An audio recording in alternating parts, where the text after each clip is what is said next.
Welcome to drinknectar.com. I am your host, Josh Wade, and this is the internet's place to explore the 5 senses of coffee and wine. Tonight is another edition of our budget-friendly, recession-proof wine search. Always on the search for wines that are easy on the wallet.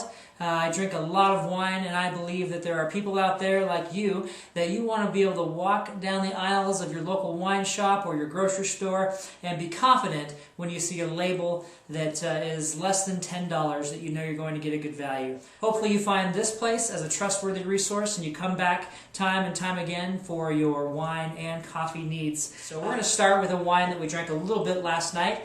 This is the Arbor Crest Sauvignon Blanc.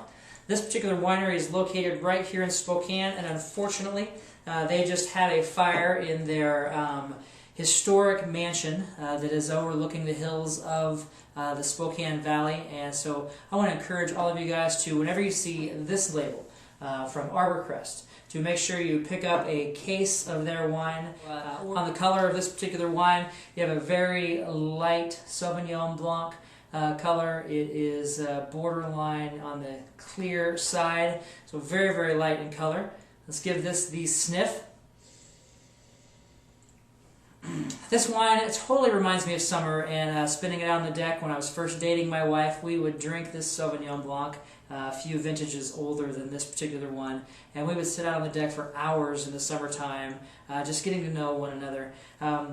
The sniff on this wine comes off as very tropical. I smell some pineapple, I smell some citrus, I do smell a little bit of lemon peel. Let's give this the sip.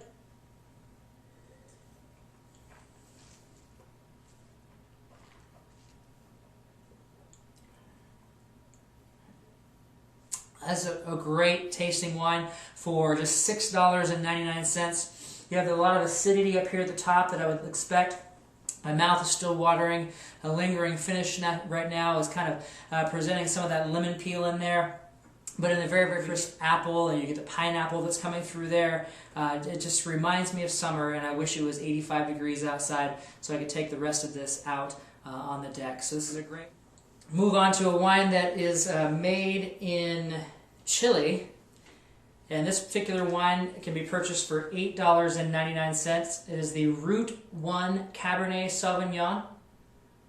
And this is a 2008. So this particular variety wine spent only 12 months in oak, 50% in new French oak and 50% in non-French oak. You've got the swirl there. Decent structure, a little watery towards the edges, not as inky as you would see a lot of well-made Cabernet Sauvignons. Let's give this the sniff. This wine actually presents a little bit of black licorice kind of on the back side, which overwhelmed what I was smelling in the beginning. So you know, some black licorice and also some evergreen tree and soil or rock, a lot of minerality in there. Things that I wouldn't normally particularly care for in a smell or the sniff on a wine so far, but let's give this the sip.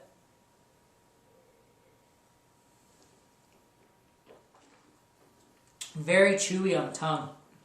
Coming through a lot of bitter, chalky tannins on this. It seems like a very young wine. It needs to spend a lot more time. If it's going to come alive, should be decanted through a decanter or left to sit out. This wine's already been open for about an hour.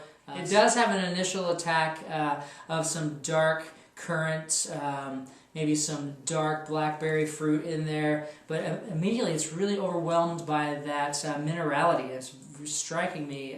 It's quite odd. I would not buy this wine again.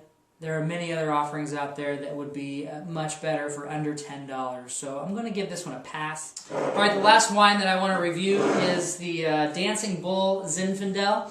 I've had other Dancing Bull wines before. This is a 2007. This particular wine was only $7.99 at the store. It is a California Zinfandel. As many of you know, Zinfandels tend to be some of my favorite varieties. I like these. As we give this the swirl, You see it's a very dark plum color, ruby garnet in there, and I don't know if you can catch that, but the legs are coming through striking, so maybe a higher alcohol or at least higher sugar content than some of the other wines. Give this a sniff. It's got some great smell that comes right off of the nose there. I do smell the strawberry that I want to smell. It has just enough spice that comes in the back end of some pepper, maybe a little bit of red pepper.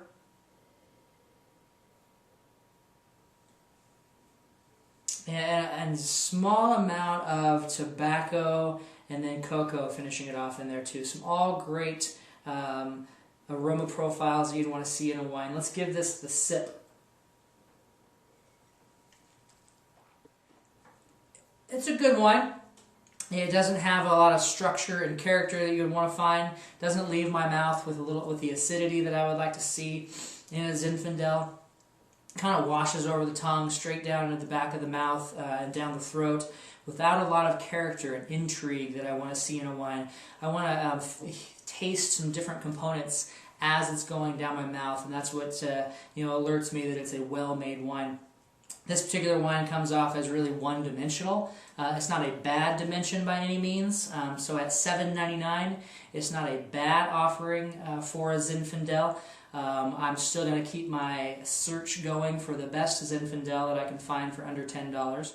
So as going through as a recap of our budget-friendly wines here, our recession-friendly wine, I would give a strong recommend to the Arbor Crest Sauvignon Blanc. It's a 2007, $6.99, a heck of a value, consistent. Always pick it up. This one is on my list and in my cellar for something I can always trust. On the Route 1 Cabernet Sauvignon, I'm giving this one a strong pass. Not something that I want to be overwhelmed with, and the minerality and the dirt and the black licorice that comes through. Very little fruit and too much tartness in the middle there. And then for the Dancing Bull 2007 California Zin, this one is a moderate purchase, something you could certainly try.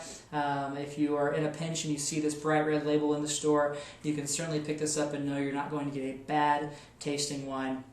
A lot of great things coming up in 2010. One thing that I really want to focus on is encouraging people to buy their wine from local wine shops, local wineries. If you have an opportunity to go into the physical tasting room in the winery, make sure you go in and buy it from the producer. And if you don't have that opportunity, then I really want to encourage everyone out there to buy wine from their local wine shop. Hey, and with New Year's coming up, you have a great opportunity to open a bottle of wine, open a bottle of champagne, because life is always meant to be enjoyed with friends, and there's no better way than to enjoy life with a friend over a glass of wine. So I want to encourage you guys this New Year's to drink happy.